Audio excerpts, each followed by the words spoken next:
നമുക്കൊരു നോട്ടീസ് ഉണ്ടാക്കുന്നത് പഠിച്ചാലോ? Poster teacher already പറഞ്ഞു കഴിഞ്ഞിട്ടുണ്ടായിരുന്നു നോട്ടീസും പോസ്റ്ററും തമ്മിലുള്ള വ്യത്യാസം.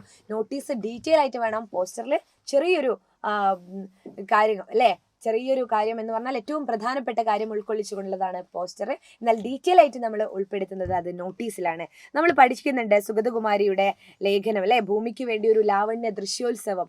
അപ്പോൾ നമുക്ക് പറയാനുള്ളത് സ്കൂൾ പരിസ്ഥിതി ക്ലബിന്റെ നേതൃത്വത്തിൽ ഒരു പുഷ്പോത്സവം സംഘടിപ്പിക്കുന്നുണ്ട്. അതിന്റെ ഒരു നോട്ടീസ് തയ്യാറാക്കാൻ പറഞ്ഞാൽ നിങ്ങൾ എങ്ങനെയാണ്?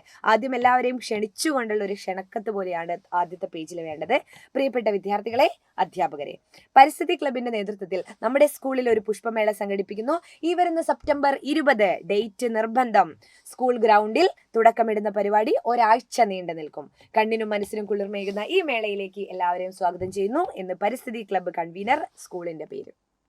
പിന്നെ കാര്യപരിപാടി എന്താണ് എന്ന്, പ്രധാന പരിപാടി അല്ലെങ്കിൽ കാര്യപരിപാടി എന്ന് പറഞ്ഞു കൊടുക്കാം. ഉദ്ഘാടനം ചെയ്യുന്നത് വേറെ ആരുമല്ല, ടൂറിസം വകുപ്പ് മന്ത്രിയെയാണ് നമ്മൾ ക്ഷണിച്ചിരിക്കുന്നത്. ടൂറിസം വകുപ്പ് മന്ത്രി.